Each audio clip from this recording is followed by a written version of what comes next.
ورحمۃ اللہ وبرکاتہ۔ ڈیئر سامعین، آج ہم نبی کریم صلی اللہ علیہ وسلم کی سنن ابن ماجہ سے حدیث نمبر 49 پڑھیں گے، اور یہ حدیث بہت ہی اہمیت کی حامل ہے۔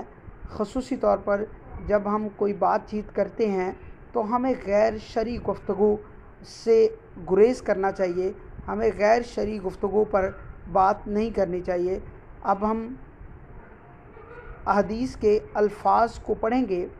کتاب و سنت میں سے یہ حدیث نمبر 49 باب اجتناب البدعۃ والجدل، اس میں سے ہم حدیث کے الفاظ عربی زبان میں پڑھیں گے، پھر ہم ان کا مطالعہ اردو زبان میں، اور پھر ہم اس کی تشریح پڑھیں گے۔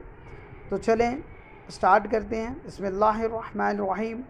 حدثنا داؤد بن سلیمان العسکری قال حدثنا محمد بن علی ابو ہاشم بن ابی خداش الموصلی قال حدثنا محمد بن محسن عن ابراہیم بن ابی عبلۃ عن عبداللہ بن الدیلمی عن حذیفہ قال قال رسول اللہ صلی اللہ علیہ وسلم لا يقبل اللہ لصاحب بدعۃ صوما ولا صلاة ولا صدقة ولا حجا ولا عمرة ولا جہادا ولا صرفا ولا عدلا يخرج من الاسلام كما تخرج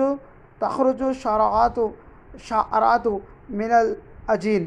کتاب و سنت کی اہمیت و فضیلت میں سے یہ حدیث آج ہم پڑھ رہے ہیں، یعنی نبی کریم صلی اللہ علیہ وسلم نے فرمایا کہ بدعات اور غیر ضروری بحث و تکرار سے پرہیز کرنے کا بیان۔